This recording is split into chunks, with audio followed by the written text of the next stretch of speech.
એ પ્રમાણે બીજ કહીને આ સ્તોત્રના પાઠનો ઉપયોગ શું એ જાણવાની ઈચ્છા થાય, તેથી કહે છે કે વિનિયોગો ભક્તિયોગ પ્રતિબંધ વિનાશને કૃષ્ણાધરામૃતાસ્વાદ સિદ્ધિરત્ર ન સંશય. આનું પ્રયોજન ભક્તિયોગમાં થતા પ્રતિબંધોનો વિનાશ કરવાનું છે. આથી શ્રી કૃષ્ણના અધરામૃતના આસ્વાદની પ્રાપ્તિ થાય છે, તેમાં સંશય નથી. ભક્તિયોગમાં જે કાંઈ જણાય અથવા ન જણાય તેવા પ્રકારનો પ્રતિબંધ હોય તેનો વિનાશ એટલે સંપૂર્ણ નાશ, મૂળથી ઉચ્છેદ એ આ સ્તોત્રનું વિનિયોગ પ્રયોજન છે, એવો અર્થ છે. અહીં ભક્તિના સંબંધમાં માત્ર ભક્તિ શબ્દ ન મૂકતા યોગ શબ્દ યોજ્યો. તે ભક્તિ અને અનેક પ્રકારની હોવાથી ભક્તિયોગ ઘણા પ્રકારનો છે. વાક્યથી ભક્તિને અનેક ફલ પ્રાપ્ત કરાવનારી કહેલી હોવાથી ચાલુ પ્રસંગમાં યોગ શબ્દ યોજેલો છે. ભગવાન સાથે યોગ એટલે સાક્ષાત સંબંધ, તેમાં પ્રતિબંધ હોય તેનો વિનાશ કરવો એ આનો ઉપયોગ છે, એવો અર્થ છે. એ પ્રમાણે પ્રયોજન કહીને શ્રી કૃષ્ણના અધરામૃતનું આસ્વાદની પ્રાપ્તિ શબ્દથી આથી પ્રાપ્ત કરવાનું ફલ કહે છે. જો કે પ્રસિદ્ધ ફલ ઘણું દુર્લભ હોવાથી સર્વત્ર આપવા યોગ્ય હોવાનું સંભવતું નથી, છતાં પણ અહીં આસ્વાદ શબ્દ યોજેલ છે, તેમાં આ એટલે ઓછું એવો જ આશય છે. તેથી જેમ નંદ વગેરેને વેણુનાદના શ્રવણથી થોડો અનુભવ થયો, તેમ આ સ્તોત્રનો પાઠ કરનારાઓને પણ પોતાના અધિકાર પ્રમાણે મુખ્ય અધિકારી સિવાયના બીજા વ્રજવાસીઓની પેઠે અત્ર આ સ્તોત્રથી ઓછું ફલ પ્રાપ્ત થાય છે. ફલ અવશ્ય પ્રાપ્ત થવાનું એમ જણાવવા સંશય નથી શબ્દો યોજેલા છે. એ પ્રમાણે સ્તોત્રના ફલ સુધી જણાવી હવે નામો જણાવવાના આરંભમાં તેના કારણરૂપ સ્વરૂપનું સ્મરણ થતાં તેનાથી ઉત્પન્ન થયેલા આનંદના ભારથી સ્વરૂપમાં માત્ર આનંદ જણાતા પહેલા આનંદરૂપથી જ નામનું નિરૂપણ કરતા કહે છે કે આનંદ પરમાનંદ શ્રી કૃષ્ણાસ્યમ કૃપાનિધિ દૈવોદ્ધાર પ્રયત્નાત્મા સ્મૃતિ માત્રાર્તિનાશન. પહેલું નામ આનંદ, બીજું નામ પરમાનંદ.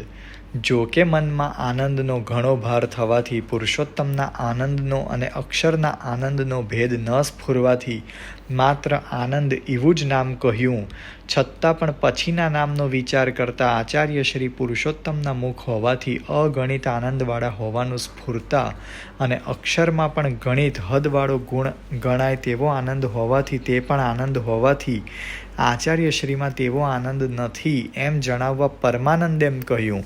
પરમ એટલે અગણિત, જ્યાંથી વાણી મન સાથે પાછી ફરે છે. શ્રુતિમાં જણાવેલો જે પુરુષોત્તમનો આનંદ તે છે સ્વરૂપ જેમનું, એવો અર્થ છે. નામ કહેવાનું ચાલુ કરતી વખતે પહેલું જ નામ આનંદ કહે છે, બીજું નામ પરમાનંદ કહે છે. પહેલું તો ભાવાવેશમાં આનંદ કહે છે, પણ એ આનંદ શબ્દનો અર્થ ગણિત આનંદ એટલે કે અક્ષર બ્રહ્મનો આનંદ નથી. શ્રી ગીતાજીના પુરુષોત્તમ યોગમાં ભગવાને પોતે જ શ્રીમુખથી કહેલું છે કે હું ક્ષર અને અક્ષરથી પણ ઉત્તમ એવો પુરુષોત્તમ છું. એટલે ક્ષરનો આનંદ અલગ છે, અક્ષરનો આનંદ પણ અલગ છે અને પુરુષોત્તમનો આનંદ પણ અલગ છે. શ્રી મહાપ્રભુજીએ પણ કૃષ્ણાશ્રયમાં કહેલું છે કે પ્રાકૃતઃ સકલા દેવા ગણિતાનંદકમ બૃહત પૂર્ણાનંદો હરિસ્તસ્માત કૃષ્ણ એવ ગતિર્મમ. બધા જ દેવો તો પ્રાકૃત છે, તેથી એમનો આશરો તો કરવો જ નહીં. બ્રહ્માનંદ જે બ્રહ્મ અક્ષર બ્રહ્મ છે શ્રી કૃષ્ણનું જ એક સ્વરૂપ છે, પણ એનો આનંદ પણ ગણિત આનંદ છે, જે ગણી શકાય હદવાળો આનંદ છે. અને પૂર્ણાનંદ જ્યાં આનંદની અવધિ પૂર્ણ થઈ જાય છે, જેનાથી ઉપર બીજું કંઈ જ નથી, એ જ પરમાનંદ, પૂર્ણાનંદ અને અગણિત આનંદ છે. તેથી અહીંયા પહેલા બે નામ આનંદ અને પરમ આનંદ કહ્યા. હવે ત્રીજું નામ શ્રી કૃષ્ણાસ્ય. લોકમાં પૂર્ણ પ્રકટ થયેલા આચાર્ય શ્રી પુરુષોત્તમ હોવાનું શું પ્રમાણ એવી શંકા થાય, તેથી શ્રી કૃષ્ણાસ્ય નામ કહ્યું છે. શ્રી કૃષ્ણ શબ્દથી શુદ્ધ ભક્તિમાર્ગીય રસરૂપ પુરુષોત્તમ જણાવેલા હોવાથી તેમનું આસ્ય એટલે કે મુખ પણ તેવા જ પ્રકારનું હોવાનું યોગ્ય હોવાથી કાંઈ શંકા કરવી નહીં. ચોથું કૃપાનિધિ. તેમનું મુખ તેમની સમાન હોવાથી જેમ તે શ્રી કૃષ્ણ અલૌકિક વ્રજમાં પ્રકટ થયા તેવી રીતે તેમના મુખનું પણ અલૌકિકમાં જ પ્રાકટ્ય થવું યોગ્ય, પરંતુ લૌકિક પુરુષોમાં યોગ્ય નથી એવી શંકા થાય તે દૂર કરવા કૃપાનિધિ નામ કહેલું છે. કૃપાના નિધિ એટલે ધામ, અત્યંત અલૌકિક કૃપા જેમનામાં છે તેવા એવો અર્થ છે. જેમના ઉપર કૃપા કરવાની છે તેઓ લૌકિક પુરુષોમાં જ પ્રકટ થયેલા હોવાથી આચાર્ય શ્રી પોતે પણ અહીં પ્રાકટ્ય ન કરે તો આમના ઉપર કૃપા કરવાનું સંભવતું ન હોવાથી પોતે કૃપાનિધિ જ થાય નહીં. એવું લૌકિક પુરુષોમાં પ્રકટ થવાનું કારણ જણાવવા કૃપાનિધિએ નામ કહેલું છે. છતાં પણ કૃપાનિધિ હોય તો પણ પોતે અંગીકાર કરેલા જીવોને પોતે પ્રકટ કરેલા ભક્તિ માર્ગનું સાક્ષાત ભગવત સંબંધ રૂપ ફલ આપવાનું કેમ સંભવે? એવી શંકા થાય. તેથી નિધિ શબ્દ યોજેલ છે તેનો નીચે પ્રમાણે અભિપ્રાય છે. જેમ સમુદ્ર જલનિધિ હોવાથી અગાધ જલવાળો કહેવાય છે, તેથી અગાધ જલમાં પડેલું મોટું અથવા નાનું વાસણ જલથી ભરાઈ જ જાય છે, તેમ આચાર્યશ્રીએ પ્રકટ કરેલ ભક્તિ માર્ગમાં અંગીકાર કરેલા જીવોને તેમના અધિકાર પ્રમાણે ફલનો અનુભવ થાય છે જ એમ જણાવવા નિધિ એમ કહેલ છે. પાંચમું નામ દૈવોદ્ધાર પ્રયત્નાત્મા.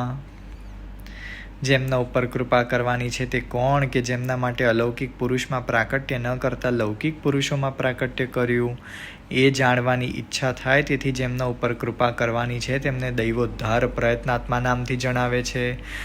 દૈવો એટલે ભગવાને કહેલી દૈવી સૃષ્ટિમાં પ્રકટ થયેલા જે જીવો તેઓ પુષ્ટિ માર્ગમાં અંગીકાર કરેલા જીવો એવો અર્થ છે. તેમનો ઉદ્ધાર કરવાનો જે પ્રયત્ન તેમાં છે આત્મા એટલે અંતઃકરણ જેમનું તે દૈવ સૃષ્ટિમાં ઉત્પન્ન થયેલા અને મુક્તિરૂપ ફલ પ્રાપ્ત થાય તે માટે વેદ પુરાણમાં કહેલા સાધનો પ્રસિદ્ધ જ હોવાથી આચાર્યશ્રીના પ્રાકટ્યનું શું પ્રયોજન? એવી શંકા થાય તો બરાબર ભગવાને પુષ્ટિ માર્ગ અને મર્યાદા માર્ગના ભેદથી જીવોનો અંગીકાર કરેલો હોવાથી મર્યાદા માર્ગનું ફલ પ્રાપ્ત કરાવનારા પહેલાં ઉપર કહેલા સાધનો ભલે મર્યાદા માર્ગનું ફલ પ્રાપ્ત કરાવે, શુદ્ધ પુષ્ટિ ભક્તિ માર્ગવાળાને મુક્તિ ફલથી ઉત્તમ સાક્ષાત ભગવાનનો સંબંધ જ ફલ હોવાથી અને તેના સાધનો બીજે સર્વત્ર પ્રસિદ્ધ નહીં હોવાથી માત્ર શુદ્ધ પુષ્ટિ માર્ગથી જ પ્રાપ્ત થાય તેવા હોય, બીજાને તેનું જ્ઞાન ન હોવાથી આ માર્ગવાળાઓનો ઉદ્ધાર જ ન થાય. એટલે આ માર્ગ પ્રકટ કરવાનું નિરર્થક થાય. તેથી જેમ આ માર્ગવાળાને ફલ પ્રાપ્ત થતાં તેમનો ઉદ્ધાર થાય તે માટે આચાર્યશ્રીનું પ્રાકટ્ય થયું છે એમ જણાવવા દૈવોદ્ધાર પ્રયત્નાત્માએ નામ કહેલું છે. દૈવો એટલે પુષ્ટિમાર્ગીય જીવો એવો અર્થ છે. છઠ્ઠું નામ સ્મૃતિ માત્રાર્થી નાશનઃ. જેમની સ્મૃતિ માત્રથી આરતી એટલે કે દુઃખોનો નાશ થઈ જાય એને સ્મૃતિ માત્રાર્થી નાશન કહેવાય. તેમણે આચાર્યશ્રીએ પ્રકટ કરેલ શુદ્ધ પુષ્ટિ માર્ગ સર્વ પ્રસંગોએ પ્રમાણ છે એવું જ્ઞાન તેમના પોતાના સેવકોને તેમાં કહેલ ફલનો સર્વ તરફથી અનુભવ થતો હોવાથી છે જ. છતાં પણ આચાર્યશ્રીના સ્વરૂપને ન જાણનાર પંડિતોને પણ તેમણે પોતે પ્રકટ કરેલા માર્ગનું મૂળ જણાવેલ નહીં હોવાથી કોઈ પ્રસંગે તે પ્રમાણ નથી એવી શંકા થાય. તેથી આચાર્યશ્રી તેના મૂળનું જ્ઞાન પ્રકટ કરનારા છે એમ કહે છે કે શ્રી ભાગવત ગૂઢાર્થ પ્રકાશન પરાયણ સાકાર બ્રહ્મવાદૈક સ્થાપક વેદ પારગઃ. સાતમું નામ શ્રી ભાગવત ગૂઢાર્થ પ્રકાશન પરાયણ. આઠમું નામ સાકાર બ્રહ્મવાદૈક સ્થાપક. નવમું નામ વેદ પારગ. સાતમું નામ વિવરણ. શ્રી ભાગવત શબ્દ યોજેલ હોવાથી એમ કહેલું છે કે તે જ આ માર્ગમાં મૂળ છે. શ્રી ભાગવતનું બીજાઓએ પણ વ્યાખ્યાન કરેલું છે જ. જો આ માર્ગ તેમાં પ્રકટ હોત તો બીજાઓ પણ તે જાણતા હોય જ એવી શંકા દૂર કરવા ગૂઢાર્થ એમ કહેલું છે. જો કે બધાઓએ શ્રી ભાગવતનું વ્યાખ્યાન કરેલું જ છે, છતાં પણ તેમાં રહેલો ગૂઢ બધાએ ન જાણેલો ફલ માર્ગનો શુદ્ધ પુષ્ટિ માર્ગના ફલરૂપ જે અર્થ તેનું પ્રકાશન કરવામાં એટલે તે પ્રકટ કરવા પરાયણ તેના જ વિચારવાળા આચાર્યશ્રી છે. આથી એમ સમજાય છે કે શ્રીમદ ભાગવત ગૂઢાર્થ આ નામ એમ જણાવવા કહેલું છે કે આચાર્યશ્રી શ્રી ભાગવતના ગૂઢાર્થનો વિચાર કરનારા હોવાથી સાક્ષાત ફલમાર્ગીય પુષ્ટિ માર્ગ પ્રકટ કરવાની શક્તિ તેમનામાં જ છે અને બીજાઓને આ માર્ગનું જ્ઞાન નહીં હોવાથી તેનો વિચાર તેમણે કરેલ નથી.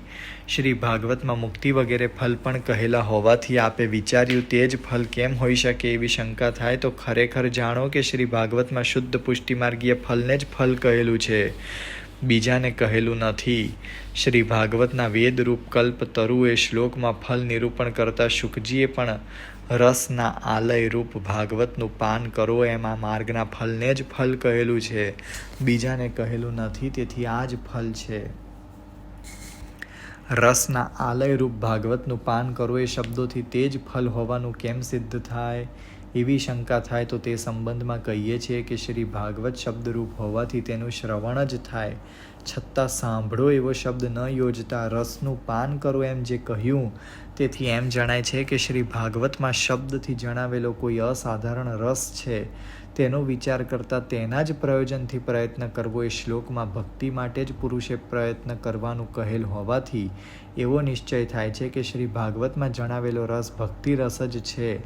તેનું પાન એટલે તેને અંદર પ્રવેશ કરાવવો, જેમ બહાર રહેલ દૂધ વગેરેને મુખ દ્વારા અંદર પ્રવેશ કરાવવો તે જ પાન છે, તેમ શ્રી ભાગવતે જણાવેલો રસને પણ કાન દ્વારા અંદર પ્રવેશ કરાવવો તે જ પાન છે.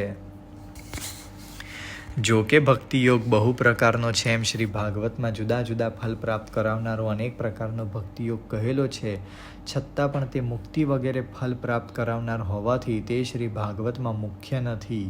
શ્રી ભાગવતમાં જણાવેલ ભક્તિ રસને આલય કહેલ હોવાથી આ એટલે ઓછી, હલકી અને લય શબ્દનો અર્થ મુક્તિ થતો હોવાથી શ્રી ભાગવતની સામે મુક્તિ હલકી છે, ઓછી છે એવો અર્થ થાય છે. શ્રી ભાગવત મુક્તિથી અધિક ફલ પ્રાપ્ત કરાવનારું હોવાથી શુદ્ધ પુષ્ટિમાર્ગીય ફલ જ તે ફલ છે, બીજું નથી એમ પ્રમાણપૂર્વક સિદ્ધ કરવાનું સામર્થ્ય આચાર્ય શ્રીમાં જ છે, બીજામાં નથી એમ જણાવવા શ્રી ભાગવત ગૂઢાર્થ પ્રકાશન પરાયણ એ નામ કહેલું છે. 8મા નામનું વિવરણ. પુષ્ટિમાર્ગીય ફલ મુક્તિથી અધિક કહ્યું, તેથી સ્વરૂપાનંદ રૂપ હોવાથી તેનો અનુભવ કેમ થાય એ જાણવાની ઈચ્છા થાય, તેથી તેના અનુભવના પ્રકારના કારણરૂપ સાકાર બ્રહ્મ વાદૈક સ્થાપક નામ કહે છે. સાકાર જે બ્રહ્મ તેનો વાદ એટલે વિચારપૂર્વક કહેવું, તે જ મુખ્યપણાથી સ્થાપન કરનાર એટલે સિદ્ધ કરનાર એવો અર્થ છે. અહીં એક શબ્દનો અર્થ મુખ્ય થાય છે. સાકાર કહીને જે બ્રહ્મ કહ્યું, તેથી એમ જણાવ્યું છે કે જેમ બ્રહ્મ માત્ર આનંદમય છે, તેમ તેમના કર, ચરણ વગેરે પણ માત્ર આનંદમય છે. સાકાર કહ્યું તેથી એમ કહેવાયું કે પુષ્ટિમાર્ગીય ફલનો સર્વ ઇન્દ્રિયોથી આસ્વાદ લેવો એ ફલના અનુભવનો પ્રકાર છે. તેથી જ શ્રુતિરૂપ વ્રત સીમંતિનીઓએ પણ અનેક શ્રુતિઓની સંમતિથી ઇન્દ્રિયોવાળાનું આ ફલ છે. એ શ્લોકમાં આ જ ફલના અનુભવનો પ્રકાર કહેલો છે, તેથી આમાં કાંઈ પણ અયોગ્ય નથી. અત્યાર સુધી 9મા નામનું વિવરણ. અત્યાર સુધી બધા કોઈ શાસ્ત્રાર્થનો વિચાર કરનારાએ બ્રહ્મને સાકાર કહેલ ન હોવાથી આચાર્ય શ્રીએ જ કેમ તેને સાકાર કહ્યું એવી શંકા થાય, તેથી તેવી યોગ્યતા વેદ પારગ નામથી કહે છે. આનો આશય આ નીચે પ્રમાણે છે. બ્રહ્મ લૌકિક છે અને ચક્ષુ વગેરે પ્રમાણો લૌકિક હોવાથી બ્રહ્મનું જ્ઞાન ચક્ષુ વગેરેથી થવાનું સંભવતું નથી. જ્યારે શ્રુતિઓ વગેરે અલૌકિક પ્રમાણ હોવાથી બ્રહ્મના સંબંધમાં શ્રુતિઓ જ પ્રમાણ હોવાથી બ્રહ્મનું જ્ઞાન તેમનાથી જ થાય છે. તેમણે ઈચ્છા કરી તેથી એકલા રમતા નથી, તેમણે બીજાની ઈચ્છા કરી તે આટલા છે વગેરે તે શ્રુતિઓ તો સાકાર જ હોવાનું જણાવે છે. વળી સર્વ તરફ હાથ તથા પગનું અંતવાળું વગેરેથી ગીતામાં પણ સાકાર જ કહેલ છે. નિરાકાર માનનારાઓ પણ નિરાકાર જણાવનારી સ્થૂલ નથી, અણુ નથી, હ્રસ્વ નથી વગેરે શ્રુતિઓનો જ પ્રમાણ તરીકે અંગીકાર કરે છે. તેથી નિરાકાર કેમ સિદ્ધ ન થાય એવી શંકા થાય તો કહીએ છીએ કે નિરાકાર જણાવનારી શ્રુતિઓ પણ દેવ વગેરેને આકાર પેઠે બ્રહ્મમાં પ્રાકૃત આકાર નથી એમ જ કહે છે, પરંતુ માત્ર આનંદના કર, પાદ, મુખ, ઉદર વગેરે નથી એમ કહેતી નથી. જો સંપૂર્ણ રીતે બ્રહ્મ નિરાકાર જ છે એવો શ્રુતિઓનો અભિપ્રાય હોત તો તેને નિરાકાર કહ્યા પછી પણ આગળ તેણે ઈચ્છા કરી વગેરે સાકાર હોવાનું ન કહેત. તેથી જ પ્રાકૃત આટલાપણું ન હોવાનું જ કહે છે અને પછી પાછું કહે છે એવું વ્યાસ સૂત્ર પણ છે. આનો અર્થ એવો છે કે પ્રકૃતમ એટલે પ્રાકૃત, આટલાપણું સાકારપણું તે નથી એમ નિરાકાર શ્રુતિ કહે છે, પરંતુ માત્ર આનંદનો જ આકાર નથી એમ કહેતી નથી. તેનું કારણ એ છે કે પછી પાછું કહે છે એટલે ત્યાંથી આગળ ભૂયઃ વળી પાછું તેમણે ઈચ્છા એટલે કે દ્રષ્ટિ કરી વગેરેથી સાકારપણું જ કહે છે. નિરાકાર કહેનારાઓને થોડુંક શ્રુતિઓનું જ્ઞાન હોવા છતાં પણ બધી શાખાઓનો ઉપનિષદોનું જ્ઞાન નહીં હોવાથી અને તે શાખાઓમાં જુદા જુદા પ્રકારે બ્રહ્મનું નિરૂપણ કરેલું હોવાથી તેમનામાં પરસ્પર વિરોધ છે તે દૂર કરી વિષયની વ્યવસ્થા કરવાથી જીવ સિદ્ધ થાય તેવું બ્રહ્મ છે એમ માનવું જોઈએ. નિરાકાર કહેનારાઓને બધી શાખાઓનો ઉપનિષદોના તાત્પર્યનું જ્ઞાન નહીં હોવાથી પોતાની બુદ્ધિ પ્રમાણે પોતાના સિદ્ધાંતને અનુકૂળ થોડું શ્રુતિઓનું તાત્પર્ય કલ્પીને તેઓ બ્રહ્મને નિરાકાર કહે છે. તેથી તેમનું કહેલું પ્રમાણ નથી. આચાર્યશ્રીએ તો બધી શાખાઓનો ઉપનિષદોના તાત્પર્યમાં જે વિરોધ જણાય તે દૂર કરીને બ્રહ્મ સ્વરૂપ જાણેલ હોવાથી અને તેમાં સાકાર કહેલું હોવાથી તે બધું જાણીને જ સાકાર કહેલ છે. તેથી વેદ પારગ એવું નામ કહેલું છે. માયાવાદ નિરાકર્તા સર્વવાદી નિરાસકૃત ભક્તિ માર્ગાબ્જ માર્તંડ સ્ત્રી શુદ્રાદ્યુધૃતિક્ષમ. 10મું નામ માયાવાદ નિરાકર્તા, 11મું નામ સર્વવાદી નિરાસકૃત, 12મું નામ ભક્તિ માર્ગાબ્જ માર્તંડ, 13મું નામ સ્ત્રી શુદ્રાદ્યુધૃતિક્ષમ. હવે 10મા નામનું વિવરણ. જો કે સાકાર બ્રહ્મ વાદૈક સ્થાપક વેદ પારગે 2 નામનો અર્થ જણાવ્યો તેથી જ માયાવાદનું ખંડન થયું, છતાં પણ ફરી જે માયાવાદ નિરાકર્તા એમ કહ્યું તેનો આ નીચે પ્રમાણે અર્થ છે. માયાનો આશ્રય કરીને બધું મિથ્યા એટલે અસત છે એવા પ્રકારનો જે મત તે માયાવાદ તે બધી શ્રુતિઓથી વિરુદ્ધ છે. તે કારણને લીધે તેનું ખંડન કરનાર આચાર્ય શ્રી છે. તે માયાવાદથી વિરુદ્ધ શ્રુતિઓ કહીએ છીએ તેને રચીને પછી તેમાં જ પ્રવેશ કર્યો. તેમાં પ્રવેશ કરીને સત અને ત્યત, નિરુક્ત અને અનિરુક્ત, નિલયન અને અનિલયન, વિજ્ઞાન અને અવિજ્ઞાન, સત્ય અને અનૃત અને સત્ય થયા. આ જે કંઈ છે તે સત્ય છે એમ કહે છે. તેમાં પણ આ શ્લોક છે. ખરેખર આ સર્વ બ્રહ્મ છે. સર્વમ ખલુ ઇદમ બ્રહ્મ વગેરે શ્રુતિઓથી માયાવાદ વિરુદ્ધ હોવાથી તે મતનું આચાર્યશ્રીએ ખંડન કરેલું છે. જણાવવા માયાવાદ નિરાકર્તાએ નામ કહેલું છે. માયાવાદ એટલે ભગવાનને સત્ય માનવું ને ભગવાન સિવાય બધી જ વસ્તુઓને અસત્ય માનવું, એને માયાવાદ કહેવાય. પરંતુ બ્રહ્મવાદમાં તો સર્વ વસ્તુઓને બ્રહ્મમય સાક્ષાત ભગવાનમય જ જાણવું એને બ્રહ્મવાદ કહેવાય. હવે 11મા નામનું વિવરણ. એ પ્રમાણે માયાવાદનું ખંડન કરીને તે સિવાયના શાસ્ત્રો પણ વેદથી વિરુદ્ધ હોવાથી જુદા જુદા મતને અનુસરનારા વાદીઓનું પણ વેદના મતને અનુસારીને જ આચાર્યશ્રી ખંડન કરનારા છે એમ જણાવવા સર્વવાદી નિરાસકૃત નામ કહેલું છે. જો કે માયાવાદના નિયમ પ્રમાણે તેઓ બધુંય જગત મિથ્યા હોવાનું માનતા નથી, છતાં પણ નૈયાયિકો ઈશ્વરમાં જ્ઞાન, ઈચ્છા અને પ્રયત્ન સિવાયના શ્રુતિમાં કહેલા આનંદમયપણું વગેરે ગુણો હોવાનું માનતા નથી. મીમાંસકો તો ઈશ્વર જ હોવાનું માનતા નથી. સાંખ્ય વગેરે પણ તેમ માને છે. તેથી આ બધું વેદથી વિરુદ્ધ હોવાથી તેનું ખંડન થાય તે માટે સર્વવાદી નિરાસકૃત એ નામ કહેલું છે. 12મા નામનું વિવરણ. લોકમાં પ્રસિદ્ધ કર્મ અને જ્ઞાનનું નિરૂપણ કરનારા શાસ્ત્રોનું વેદથી વિરુદ્ધ હોવાથી ખંડન કરેલ હોવાથી આચાર્યશ્રીને પોતાને કયા શાસ્ત્રમાં અને કયા ધર્મમાં શ્રદ્ધા છે એવી શંકા દૂર કરવા ભક્તિ માર્ગાબ્જ માર્તંડ એ નામ કહેલું છે. ભક્તિ માર્ગ રૂપ જે અબ્જ એટલે કે કમલ છે તેના માર્તંડ એટલે તેનો પ્રકાશ કરનારા એવો અર્થ છે. માર્તંડનો અર્થ થાય સૂર્ય. તેમને પોતાને ભક્તિ માર્ગના પ્રકાશક કહ્યા. તેથી ગીતા, ભાગવત વગેરે જે ભક્તિશાસ્ત્ર છે તે શાસ્ત્રમાં શ્રદ્ધા હોવાનું અને તેમાં કહેલા ધર્મનું આચરણ કરતા હોવાનું જણાવેલું છે. જો કે આમાં કર્મ, જ્ઞાન વગેરેનું પણ નિરૂપણ છે, છતાં પણ મુખ્ય રીતે તેમના ફલ તરીકે મારું વેદોથી જ્ઞાન થતું નથી. બધા યોગીઓને પણ બ્રહ્મ થયેલ શાંત અંતઃકરણવાળો વગેરે સ્થળે ગીતામાં બ્રહ્મ ભાવ થયા પછી પણ ભક્તિની પ્રાપ્તિને જ મુખ્ય જણાવેલી છે. શ્રી ભાગવતમાં પણ નિમિત્ત વિનાની ભગવાનની ભક્તિ મુક્તિથી પણ અધિક છે. મુકુંદ ભજનારને મુક્તિ આપે છે પણ કોઈ સમય ભક્તિયોગ આપતા નથી, કોઈક સમય ભક્તિયોગ ના પણ આપે. માણસો મારી સેવા વિના આપેલા સામીપ્ય, સાષ્ટી, સાલોક્ય, સાયુજ્ય અને એકપણું પણ આપવામાં આવે તો તે ગ્રહણ કરતા નથી. તે જ છેવટનો ભક્તિયોગ નામનો ઉપાય કહેલો છે. તે મારી ભક્તિવાળા અને મારામાં અંતઃકરણવાળા યોગીને ઘણું કરીને અહીં જ્ઞાન તેમજ વૈરાગ્ય કલ્યાણકારક થતા નથી વગેરે વાક્યોથી ભક્તિનું જ નિરૂપણ કરેલું છે. તેથી ગીતા, ભાગવત વગેરે ભક્તિશાસ્ત્ર જ છે. અહીં ભક્તિ માર્ગને કમલ કહ્યો, તેથી બીજા માર્ગો કરતાં માર્ગ સુખ આપનારો છે એમ જણાવ્યું. આચાર્યશ્રીને પ્રકાશક કહ્યા, તેથી એમ કહેલું છે કે જેમ કમલનો પ્રકાશ કરનાર સૂર્ય એક જ છે તેમ પુષ્ટિ ભક્તિ માર્ગના પ્રકાશક આચાર્ય શ્રી જ છે, બીજા નથી. અને એમ પણ જણાવેલું છે કે જેમ પ્રકાશેલો ખીલેલા કમલના રસના ભોગતા ભમરાઓ જ છે, તેમ આ પ્રકટ કરેલા માર્ગના રસના ભોગતા તેમણે અંગીકાર કરેલા જીવો જ છે, બીજાઓ નથી. જેમ સૂર્ય બીજાને ગરમી કરનારો હોવા છતાં કમલોને ખીલાવી સુખ આપનારો છે, તેવી રીતે આચાર્ય શ્રી પણ ભક્તિ માર્ગ સિવાયના માર્ગવાળાઓને તાપ ઉત્પન્ન કરનારા છે અને ભક્તિ માર્ગવાળાઓને ભક્તિનો પ્રકાશ કરીને અત્યંત સુખ આપનારા છે, એમ જણાવવા ભક્તિ માર્ગાબ્જ માર્તંડે નામ કહેલું છે. જો કે ભક્તિ માર્ગ પ્રમાણોથી સિદ્ધ થતો હોવાથી પહેલાં હતો જ, છતાં પણ જેમ રાત્રે સૂર્યનો ઉદય થયેલ નહીં હોવાથી કમલ બંધ જ હોય છે, તેમ રહેલો, તેથી તેવી રીતે હોવા છતાં આચાર્યશ્રીનું પ્રાકટ્ય થયેલ નહીં હોવાથી ભક્તિ માર્ગ વિકાસ વિનાનો જ હતો. આચાર્યશ્રીનું પ્રાકટ્ય થયા પછી જ તેનો વિકાસ થયો, એમ જણાવવા ભક્તિ માર્ગાબ્જ માર્તંડે નામ કહેલું છે. હવે 13મા નામનું વિવરણ કરે છે.